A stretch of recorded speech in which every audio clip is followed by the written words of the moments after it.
Welcome to the Clarity Advisor Show, where you'll learn how to grow your team today. Join Ken Trupke and his guests as they discuss what works and doesn't work to grow your team in today's world. And now, your host, Ken Trupke. Hello, and welcome to the Clarity Advisor Show. Growing sales is a focus for every healthy business. And like operations, marketing, and finance, sales is an area of business that's starting to benefit from an increase in fractional leaders. My guest today, Bill Poole, is the president of Convergo, a company that helps entrepreneurs sell more services to the right businesses through systemization and fractional leadership. Welcome from the Mile High City, Denver, Colorado, Bill Poole. Thanks, Ken. It is a pleasure to be here. Thanks so much for having me. Oh, you're welcome. This is going to be great. So you started right out of the gate your career in sales. So I'm always curious, how did you make that decision to go right into sales?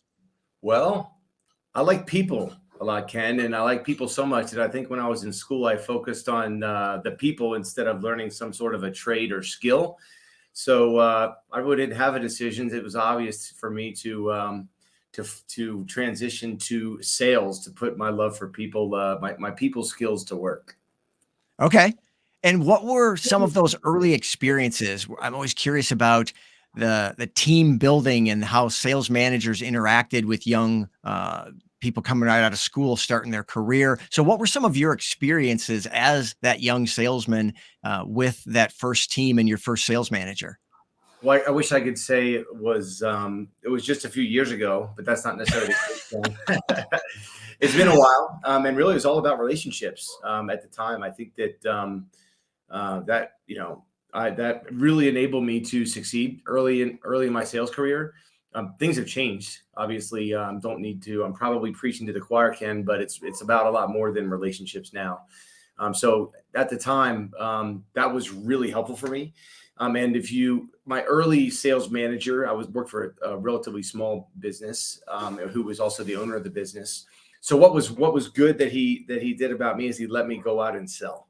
I would always hit my numbers, always performed, and that I really like that. And sales, a profession in the sales career it was great.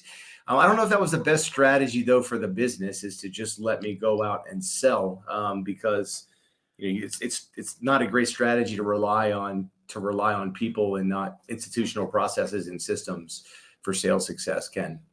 Okay, so that was an early indication that not having systems is going to be a problem for a business to grow and be successful in sales. Yeah, absolutely. I didn't know that. I didn't know that at the time, but I've come to understand what a good sales organization looks like, and come around to seeing how important that was. I would not have said that back in the day. I would have said that this is the right way: is get great salespeople and let them do their thing, but not a great strategy for long-term business stability and growth.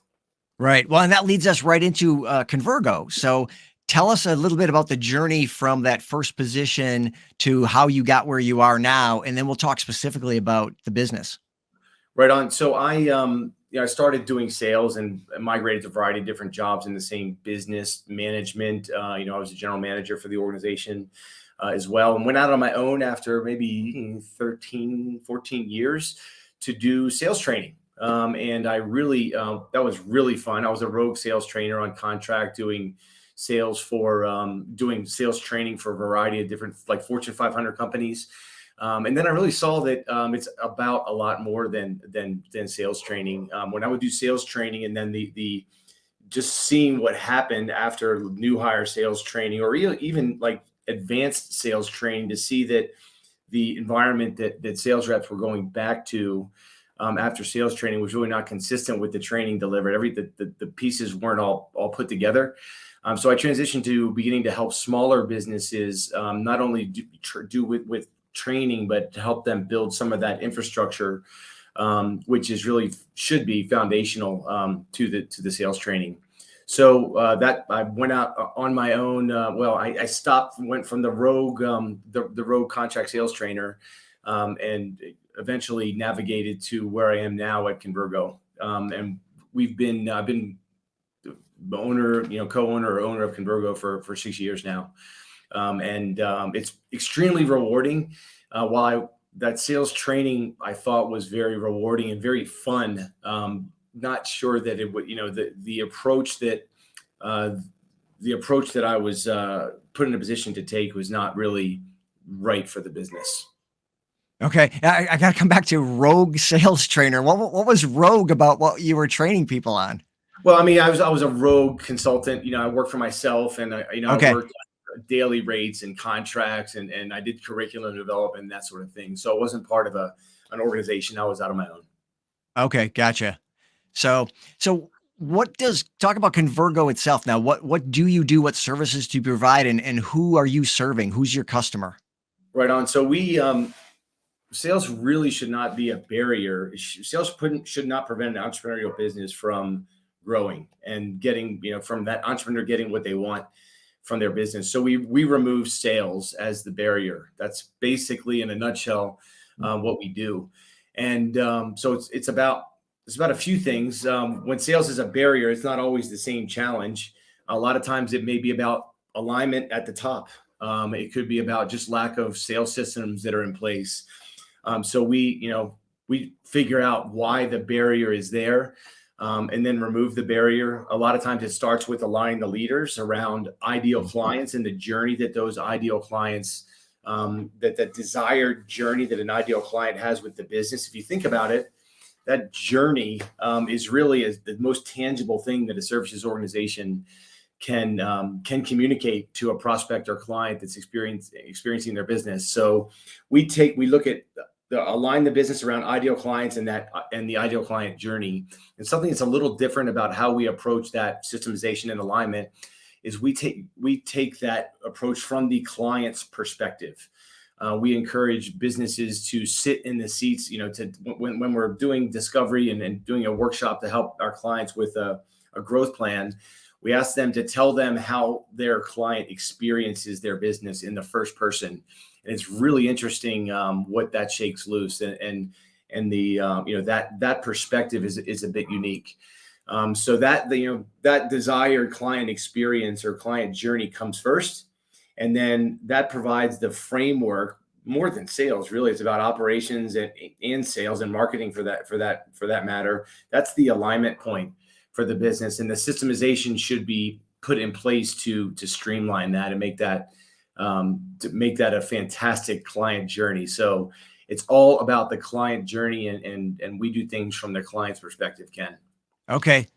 So I'm always curious who you're talking to at your clients and how you're getting in and who is responsive to your ideas and the changes that you'd like to see them make. So are you coming in talking to sales leaders about sales, or is it to the owner or the CEO, or tell us about that? Yeah, Ken. So it's really typically about the owner or the owner or visionary, right? And the operations. The top two folks, the right hand, second in command, and owner of a business is typically who we're talking to. If there's a strategic sales leader in place, then he or she is probably putting their own ideas into motion, but that person may not be working out, or really that person may not be in existence yet. A lot of times the folks that we work with are, the founder is potentially even doing the sales, and have aggressive growth goals and need to systematize things in order to grow the business.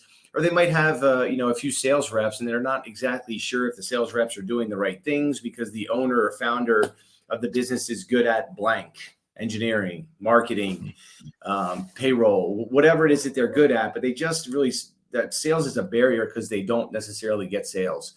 So that's the challenge. And the folks that have that challenge are not necessarily at the sales leadership level, but at the top level. So the founder may be looking to take the sales hat off, to stop selling as part of their role and put someone else in place to do the selling, or put someone in place to systematize things and make it clear what the strategy is to grow from a sales perspective.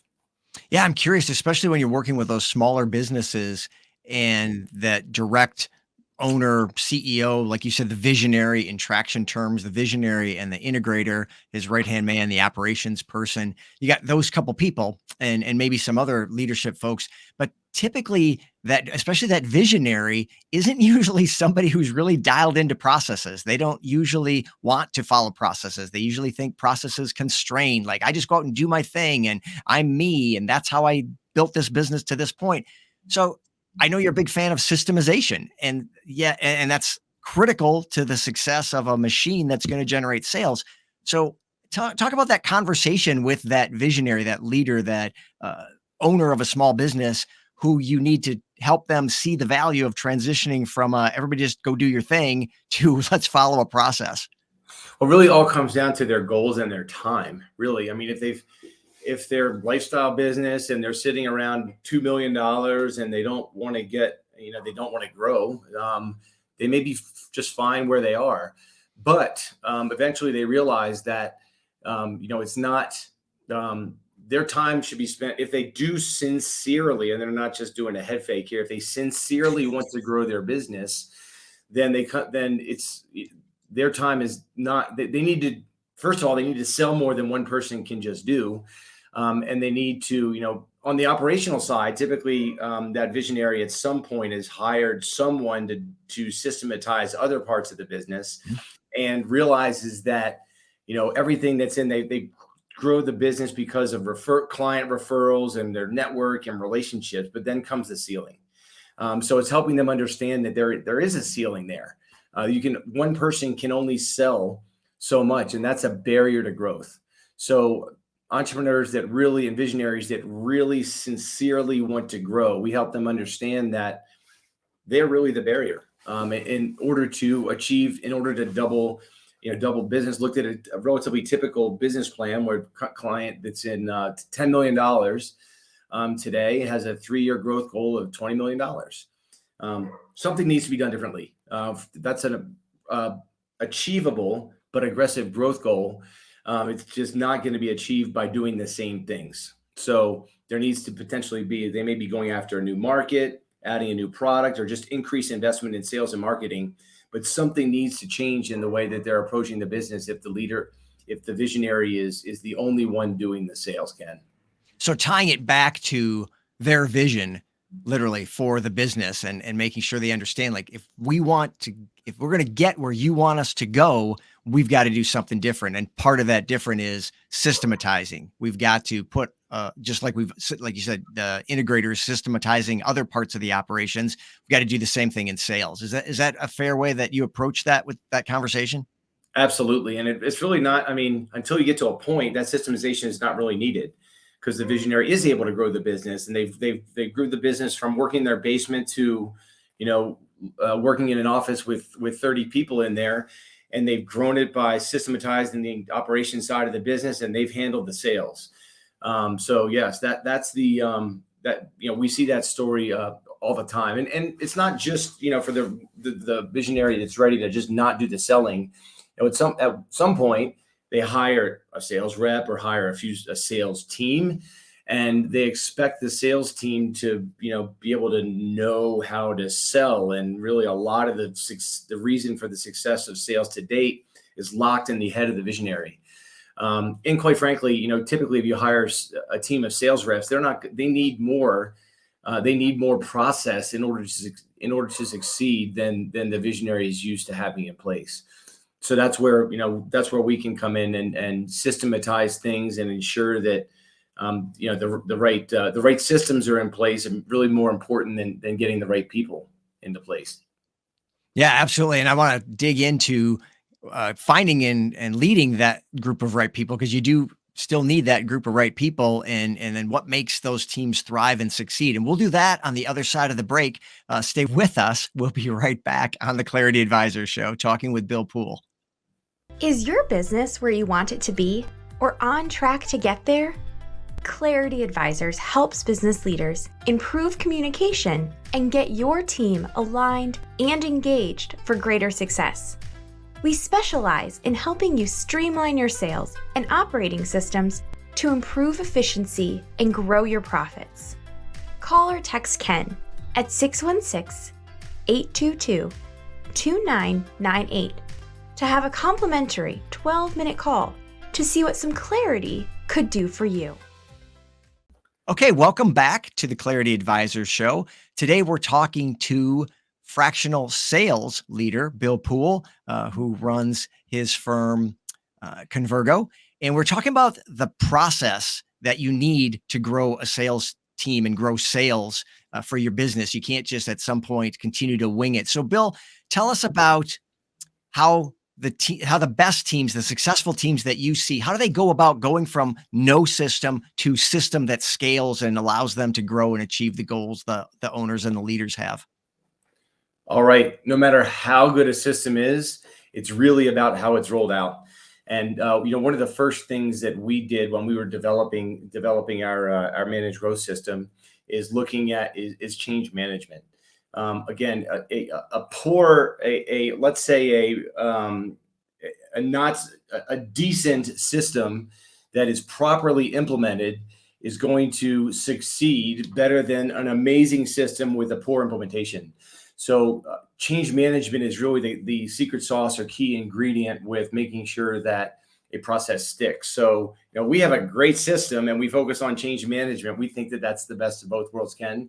But change management is really about alignment, communication, training, and stickiness. So alignment, everybody needs to understand, why this change is being made, and really why, as it applies to them, why it's being made. It's not, I've seen a lot of projects like CRM rollouts and process rollouts that have gone south because it's never really communicated to everyone as to why this change is being made and how it will improve their lives.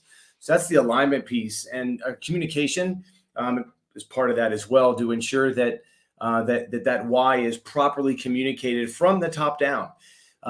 Also sat in on a lot of projects where a leader might come in and introduce a sales trainer like me in some cases, and then leave the room. Well, that alignment isn't there, right? The leader is not in the room, and that alignment piece is missing. And also sometimes when you're communicating, when you're making a major change from a communication perspective, the communication also needs to come from the top.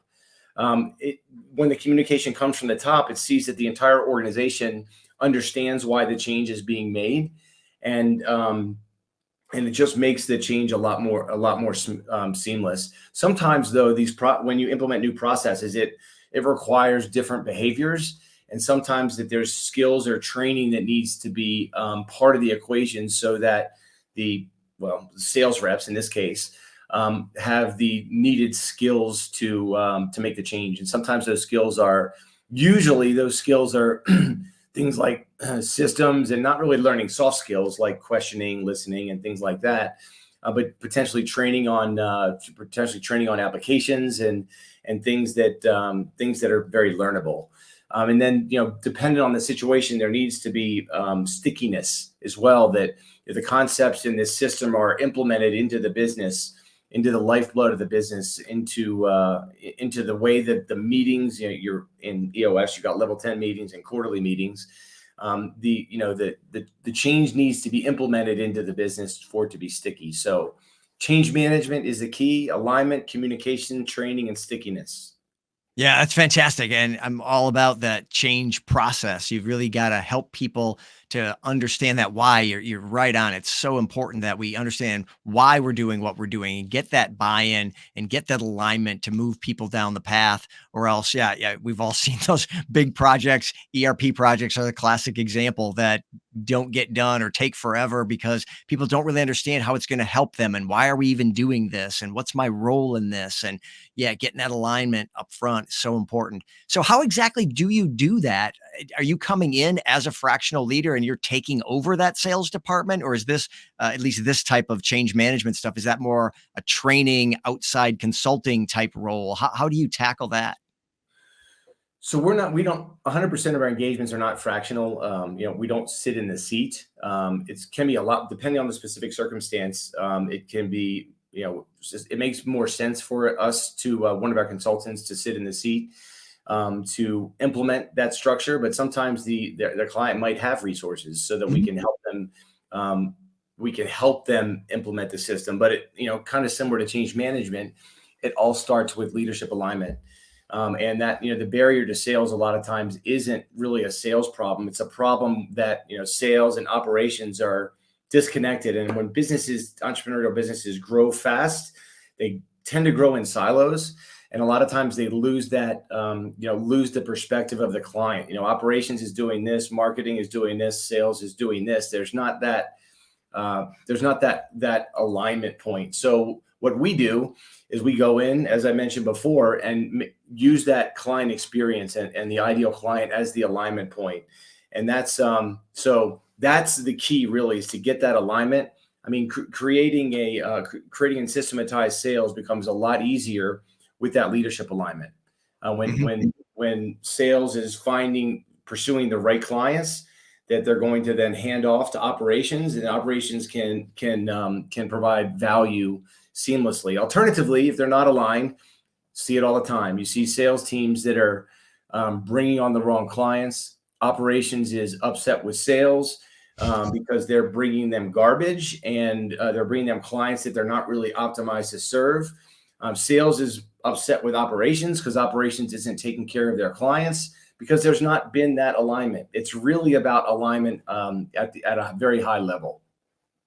Yeah, absolutely. It's so critical that, especially, I love that example of operations and sales, because it's exactly what happens when they're not aligned. Is sales is bringing in customers that we're not really able to serve well, and then sales is frustrated that you're not serving my clients, and operations saying, well, they shouldn't even be. It's a mess. And so, yeah, very critical that people get that right up front, and we get everybody on the same page so that we can serve the right clients and go after the right clients that we're meant to serve and all that. So I think that ties right in now. You recently had a webinar on building scorecard metrics. So what are some of the takeaways there, and how do we use metrics and scorecards to help people stay aligned around doing those right things so we don't get into that mess? Well, really, having the right scorecard is really a journey, right? When you first start off, you're not going to nail the scorecard the first time, and there's never a perfect scorecard. I think that, again, it's a journey, and getting the scorecard is as good as it could be. But the scorecard tells you how well that your processes and activities that you're asking your team to do. Your scorecard tells you if they're going to achieve the desired results. So there's as your scorecard evolves, a lot of times you're tracking the wrong metrics, and the metrics aren't connected to one another. Typically, like an example, we was chatting with a client, and this is very typical, was tracking the amount of initial meetings that they were having. They're tracking the amount of demos that they're having and the amount of proposals, and then like a revenue number. And that was not an atypical situation, but those things are, there's nothing on that scorecard that shows that, what are the activity metrics? What are the sales folks supposed to do to get the qualified meetings? So the scorecard needs to be connected from top to bottom so that those activity metrics on the bottom level, and we are meeting the lagging metrics at the top level, the ones that are on the VTO or business plan. And then in between there, you have leading metrics, and those leading metrics tell you if the activity metrics are actually driving the lagging metrics that you're looking for. So it's really, really, really hard, Ken, for an organization to take the right actions if they're not tracking the right metrics. Because having the scorecard journey, if you will, is about tracking the right metrics and taking the right actions. You can't take the right actions until you're tracking the right metrics. And then once you're tracking the right metrics, taking actions, we say there's three different lenses to take action with, is really looking at the systems, looking at the message, and looking at the people. So if the scorecard metrics are off, is it a problem with the people? And people might need some development. Is it a problem with the system? Is it a problem with the processes and the processes that the people are supposed to be doing, or is the message wrong? So we use that as a framework for taking the right action. Once the proper metrics are tracked, then those three dials you can really move the business forward once the right metrics are tracked, because you can figure out which of the dials to turn. But if you're not tracking the right metrics yet, you get frustrated because the scorecard's not working for you. You need to, it's a journey, but it's a journey worth taking. So make sure that those activity metrics are connected to the metrics on the top, those lagging metrics, Ken. Oh, that's so good. I loved all that. People need to stop and rewind and go back and listen to that again, because you're so right that the diagnosis of the metrics, getting the metrics right so that we can now take action and how to even think about what to take action. I love that 3-part framework of where are the areas that we might take action on, what's kind of not working right now, or what's broken that's causing these metrics to not be giving us the results we're looking for. So good. So good. Thanks for that. So Bill, I know you're always looking to refill your cup. You've got more to pour out to your clients. What's something that you've been reading to, listening to, consuming lately? Podcasts, audiobooks, whatever that might be. I just, not the first time, but I read the Referral Engine. Is a book. John, I can't pronounce his last name, starts with a J. I really like the Referral Engine. The Referral Engine is, about providing an amazing experience to your clients, and focusing on, before you focus on building that sales infrastructure, you have to. It all works together, providing an amazing experience, and then building your sales and marketing strategies from that. So the Referral Engine is one that I recently reread, which I like a lot. Have you read that one, Ken? I've not. That's part of what I love about doing these shows, is that I get book recommendations to add to my stack. So I'm definitely going to add that, and we'll have that in the show notes for the audience to be able to check that out. So Bill, before we go, I know you've got a lot of great ebooks and other resources on your website. Who's a target client for you? Who would really benefit from reaching out to you, and what would be the best way for them to do that?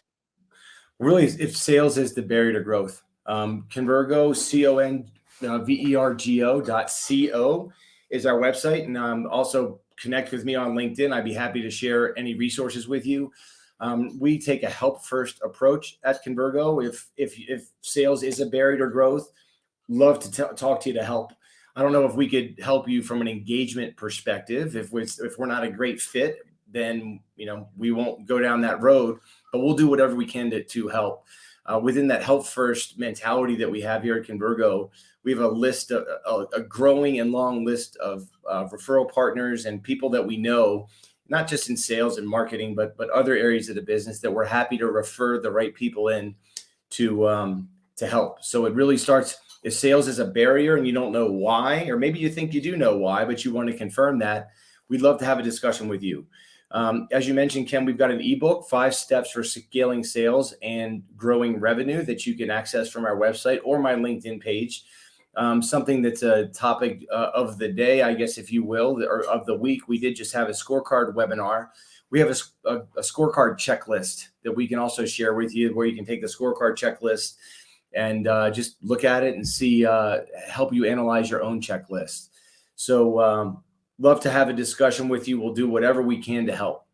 I love that. Thanks so much. And I know from my experience with Bill, very generous with those resources. And those are really helpful resources, really well done. So we'll have links to all that stuff in the show notes. Bill, it's been such a pleasure talking with you today. I appreciate your time and walking through some of these things for us. Again, we'll get everything in the show notes for the audience, but thank you so much for taking time to be with us today on the Clarity Advisor Show.